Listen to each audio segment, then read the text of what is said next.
처음 협의한 설계비에 2배까지도 들어갈 수 있어요. 1,000만 원만 계약해도 거의 2천만 원이 나온다는 말인데 네. 너무 억울하네요. 네, 억울하죠. 이거 뭐 잘못 얘기하면 사기인가 하는 의심이 들기도 하고요.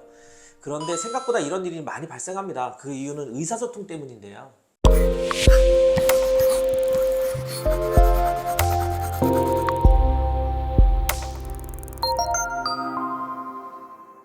보통은 토목설계에서 인허가 설계비라고 하면 평당 얼마 정도 하는 범주에서 협의해서 정하는 경우가 많거든요. 그런데 실무를 하다 보면 정작 중요한 건 인허가 받을 때까지의 초기 비용보다는 개발 행위가 끝나서 내가 딱 손 털고 나올 때까지 들어가는 전체 설계, 전체 인허가 비용이 중요하거든요.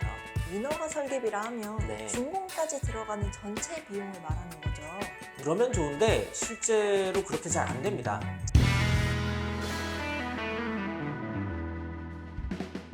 지금 보시는 이 표는요, 제가 최근에 진행한 전원주택 필지 개발 사이트의 처음 진행부터 준공까지의 설계비 쪽에 청구된 항목만 정리해 본 거거든요. 항목이 굉장히 많네요. 네네. 우리가 일반적으로 토목 설계비라고 하는 게 목록에 있는 그 개발 행위 허가비하고 그 다음에 그거에 추가되는 재해 보완까지를 말씀하는 게 보통입니다. 금액은 보통 인터넷 뒤져보시면 평당 얼마 하는 식으로 업계에서 보통 청구되는 비용이 있습니다. 그럼 그 아래 것들은 뭔가요? 네, 거기서부터가 이제 문제인데요. 공사를 하다 보면 설계를 바꿔야 될 일이 종종 생겨요. 예를 들어 필지의 면적을 작게 또는 크게 바꾸는 경우도 있고요. 옹벽에서 보강토나 아니면 보강토에서 식생블럭이나 이렇게 바꿀 때도 설계 변경이 들어가야 됩니다. 설계 변경을 하면 당연히 설계 변경비 추가로 청구되고 그에 따라서 이제 복구 설계라는 게 늘 따라 붙는데 그 비용도 또 붙어요. 그리고 공사를 하다 보면 훼손지가 발생하기도 하는데요. 지적을 넘어가서 공사를 해야 될 경우도 생기고요. 그러다 보면 허가지 외에 임야를 훼손하는 일이 발생할 수밖에 없거든요. 그러면 그걸 시공사나 시행사가 그냥 뭐 자기 맘대로 나무 심어주고 뭐 이렇게 정리해주고 끝나면 되는 게 아니고 적치복구 설계라는 걸 해서 그 설계에 따라서 공사를 해야 됩니다. 그러면 또 비용이 청구되고 저 같은 토리니 분들이 그걸 억울해 하시는군요. 네, 맞아요. 또 중간에 옹벽이나 사면에 그 자재나 공법을 바꿔서 시공하게 되면 구조검토를 다시 받아오라고 요구가 또 들어오기도 하거든요. 그럴 때면 또 설계 변경을 해야 되는 경우가 생기고요. 변경 내용이 크면 심의를 다시 받을 수도 있어요. 그러면 그 심의를 받는데 또 비용이 들어갑니다. 역시 현장으로 들어가니 예상도 못했던 비용들이 많이 추가되네요. 네, 맞습니다. 여기서 끝나면 좋겠지만 이게 또 끝이 아니에요. 들어갈 돈이 또 남았나요? 뭐 시공은 다 했다고 치고 이제 분양인데 공사 다 끝나고 분양하는데 뭐 설계에 또 뭐가 돈이 들어 이렇게 생각하실 거예요. 보통 개발 허가를 토지주 명의로 받게 되는데요. 공사가 어느 정도 되면 이제 분양을 하시잖아요. 분양이 되면 임야 같은 경우는 분양받으신 분 앞으로 그 필지에 해당하는 개발 허가권을 분리해서 넘겨드려야 되는 일이 생기거든요. 그 비용을 매도자가 부담하시든 매수자가 부담하시든 뭐 그건 정하기 나름인데 중요한 건 그 개발권을 나누는 비용을 누군가는 내야 된다는 거죠. 이미 개발허가 받았던 걸 네. 필지에 따라 나누는 건데 네. 그게 비용이 많이 드나요? 그래서 또 억울해 하세요. 뭐 다 돼 있는 건데 이걸 또 나누기만 하는데 이게 무슨 돈이 드냐 이제 이렇게 하시는데 아마 최초 개발 비용의 한 50%, 40%, 50% 정도의 비용을 든다고 보시는 거죠. 많이 나오네요. 네, 많아요. 여기서 끝나는 게 아니고요. 또 있어. 그 후에 이제 준공을 받으시게 되는데 당연히 준공검사 비용이 또 들 거고요. 그러면 그림자처럼 따라다니는 또 복구 설계 비용이 또 들어요. 아까 훼손지에 대해서 복구 설계 비용 계산하지 않았나요? 네, 맞아요. 추가로 훼손한 게 없는데 또 네. 복구 설계를 해야 될까요? 맞아요. 그래서 참 한숨밖에 안 나오는데요. 분리허가 이후에 개별 필지의 준공 과정에서 개별 필지의 복구 설계 비용이 또 들어가요. 복구 설계 비용은 어느 정도 할까요? 그게 이제 준공검사하고 보통 같이 청구가 들어오는데요. 보통 한 필지당 뭐 적게는 100만 원에서 많게는 200만 원 정도. 단지를 개발한 상태라면 필지가 많을 수도 있잖아요. 네, 맞아요. 다 합하면 그 비용도 상당하겠네요. 그렇죠. 한 필지에 100만 원, 200만 원이라고 설명을 드렸는데 이게 뭐 한 15개, 18개 이러면 많으면은 한 3, 4천만 원까지도 나온다는 뜻이 되죠. 이거 말고도 또 있어요. 네.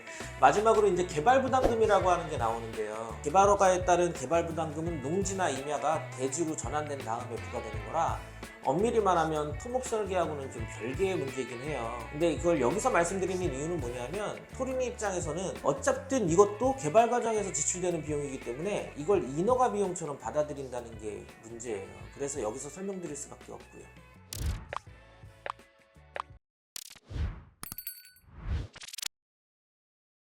양도세 같은 건 세무사와 상담을 하면 되는데 네, 맞아요. 개발 부담금은 토목 설계사와 상의해야 되나 봐요? 네, 맞아요. 일종의 세금 같은 거라 설계사와 뭐 무슨 관계가 있겠느냐 이렇게 생각하시는데, 근데 이게 실제로 진행을 하다 보면 설계사랑 관계가 있거든요. 그 개발 부담금에 대한 내용은 차후로 따로 설명을 드려야 될 것 같아서 여기서 설명은 안 드리겠지만, 아무튼 실질적인 진행을 법무사와 하실 수도 있고 뭐 토목 설계사와 하실 수도 있어요. 뭐 직접 하실 수 있으면 직접 하실 수도 있고요.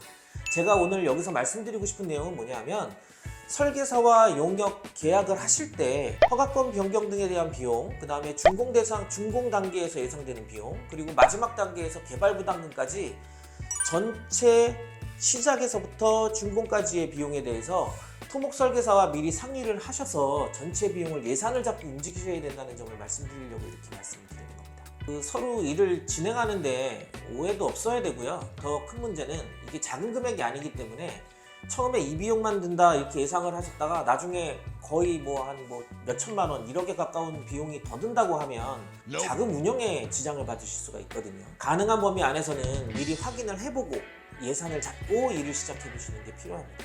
그러면 네. 이 사이트는 아, 처음 예. 계약할 때부터 네. 마지막까지 들어간 인허가 설계 비용이 어느 정도 될까요? 네, 이 사이트 같은 경우는 최종 준공까지 인허가 설계비 청구된 거에 한 2배 정도가 소요가 됐어요. 좀 많이 소요가 된 편이긴 해요. 보통 3,000평 정도 기준으로 설명을 드리면 최초 설계비가 한 8천만 원에서 1억 정도로 예상을 하거든요.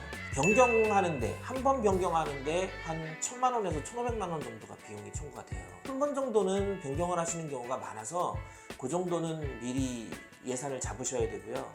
만약에 2번까지 하시게 되면 그게 2천만 원, 3천만 원 이렇게 들어가니까 최초 설계비의 20-30%가 들어간다고 보는 거죠. 그리고 분양이나 준공 단계에서 허가권 분리 비용이나 준공 비용, 그 다음에 개발 분담금 아까 말씀드린 거, 그런 것까지 합하면 거의 최초의 개발 허가 비용으로 청구됐던 거, 그 정도 수준이 또 추가된다고 보시면 되니까 2배 정도 잡으시는 게 맞아요.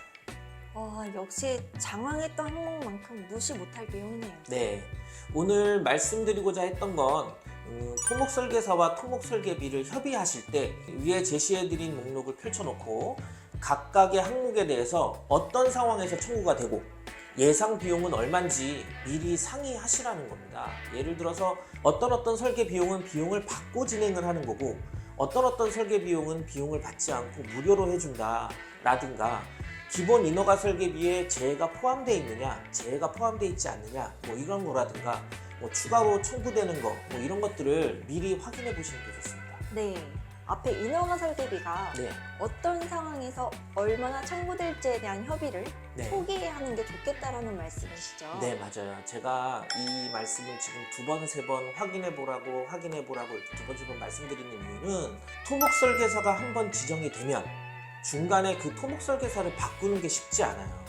그 처음에 인허가 설계한 곳에서 연속적으로 다음 업무를 의뢰할 수밖에 없고요. 추가로 청구되는 비용에 대해서 마찰이 생기면 일도 어렵고, 아까 말씀드렸지만 이제 자금적으로도 영향을 받을 수 있으니까 예산을 짜는데 꼭 필요한 거거든요. 그렇군요. 네. 그럼 오늘의 결론은 네. 숨어있는 설계, 인허가 비용을 꼭 고려해서 네. 미리 설계사와 협의하기. 이 정도면 될까요? 네, 정답입니다. 그럼 오늘은 토목 설계비 관련된 사항을 살펴봤고요. 다음 영상에서 뵙겠습니다. 감사합니다.